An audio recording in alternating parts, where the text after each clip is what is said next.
mentioned about gold plating of Tirupati. Tirupati was taken over by the government in 1933. And suddenly, the chairman of the Tirumala Tirupati Devasthanam Board, Government of India Board, was a man called Adi Kesavalu, whose business was liquor. Imagine, for managing the finances of Tirupati, the government appointed a liquor merchant.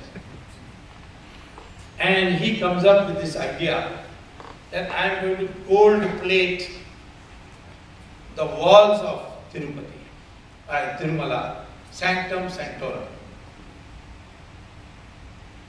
And he makes a lot of drama and all that, collects gold galore. The whole idea was to collect gold, put some of it in the temple and then keep the rest. So the Agama Shastris who are affiliated with Tirupati, they came to me, said this is the proposal will be done for. So I went and filed a writ petition in the Andhra Pradesh High Court, saying that Tirupati is a religious temple. Under the law, government can appoint a board to manage the finances because they has been mismanaged. Even on that, I have got another court case pending which will start on 26th August, that if a government takes over a temple for financial mismanagement, then it must correct that mismanagement and return back the temple after 3 years. They cannot keep on having it. Not the job of the government to run it. But here I say this is not financial management. This is you are interfering with the structure of the temple itself. I said they are going to cover gold, the walls, and the walls are full of epigraphs, you see. How Naivedyam should be prepared, how Prasad Laddu should be prepared. Everything is written on the wall. So Mr. Adhikeshwar files an affidavit in court saying, I have taken care of that, I have videoed the entire wall and I am putting the CD in the museum. And people who want to see this epigraph can go to the museum.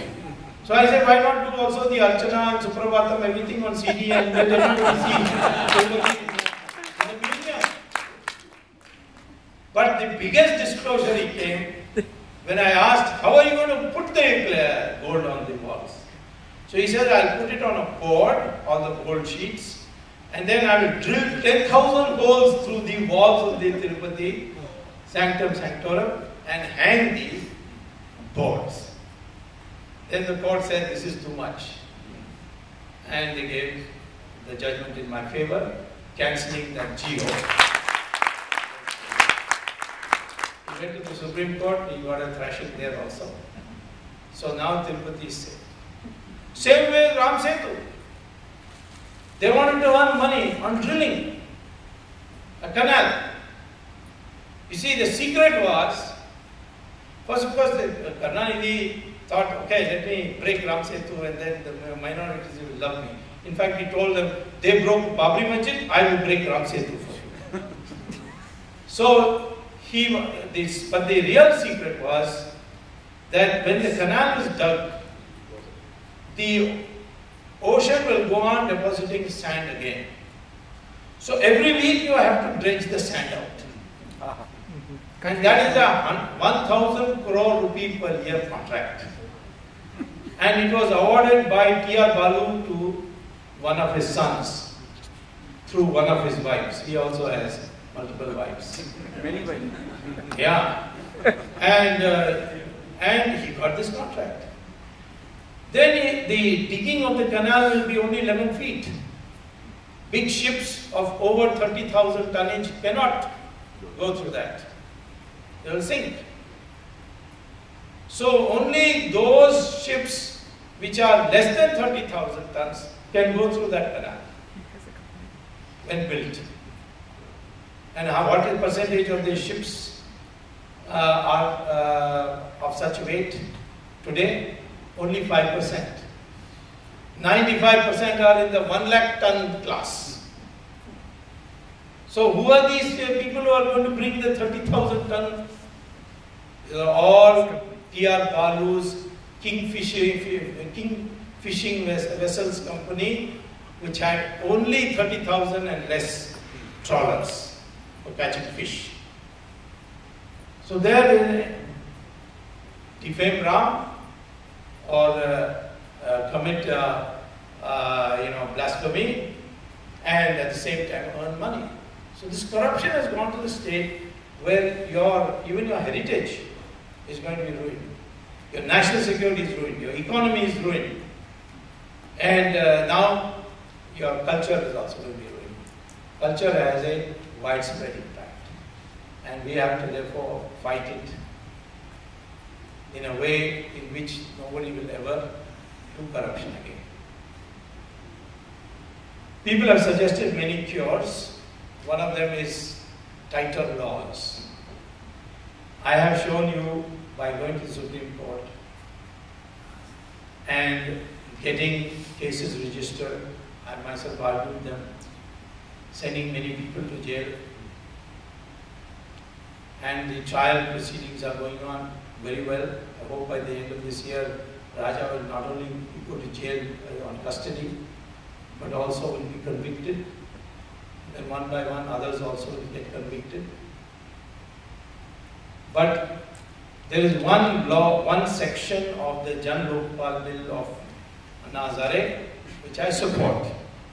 The bill as a whole has lots of things which, even if it's not there, it doesn't matter. But there is one thing there which does matter, and that is the appointment of an independent prosecutor, which will be the Lok Ayukt, and or Lokpal as it's called. Lok Ayukt is in the state level, Lokpal is the central level. The Lokpal is the equivalent of what was appointed when Clinton had this affair with that Monica Lewinsky. I don't forget his name. Ken Starr. Before that, there was, I think, Jaworski or somebody who was appointed during the Watergate. American laws has it. Hong Kong was a very corrupt country. But they appointed this independent prosecutor, and within 10 years they became the cleanest country in Asia. What happens is if you have an independent prosecutor, you don't have to ask permission, like I had to ask permission from Prime Minister. I won't have to ask. So therefore, this will be a short-term measure. Because we need to prosecute and convict people fast. On 8th of January 2008, there was a press conference in Hyderabad addressed by Ramalinga Raju of Satyam, in which he said that I have done fraud with my bank, with my company accounts, and I'm willing to pay any price for it, suffer any punishment.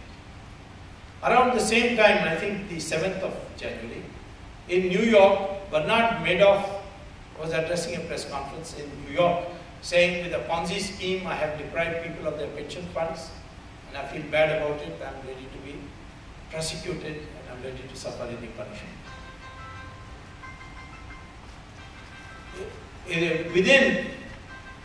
Within 6 months, what did you find? Madoff was convicted for 150 years and has gone to jail. But Ramalinga Raju is still in air-conditioned hospital rooms.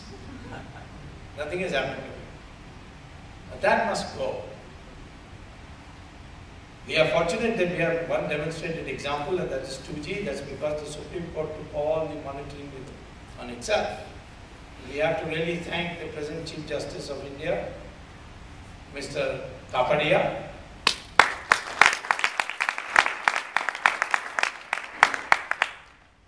He's a Parsi gentleman and a distinguished lawyer. Before that was Balakrishnan. They passed through him. In fact, some of the money might have stopped with him also. So, therefore, leadership matters. Individuals matter. One Kapadia has changed the character of the Supreme Court today. So, our system our country doesn't need people coming on the road like in Egypt or in Libya or Syria. We have institutions that can be made to work, provided you instill courage in our people. In the short run, yes, have laws, strengthen them, and tell people produce results. This entire parliament, all they did was did a walkout. They did nothing. I kept telling them, let's go to court. Nobody wanted to go to court. Because some members of the opposition also have something to hide. So they don't, Congress party doesn't mind if you just do Allah Dullah and walk out. Because you walk out, then you can pass anything you want without the opposition sitting there. So that's why I went to court. But in my opinion, those are short-term measures. Long-term measures is what I call as Hindutva measures. You see, why is there so much corruption? It is because of greed. And greed comes because your mind becomes focused on materialistic.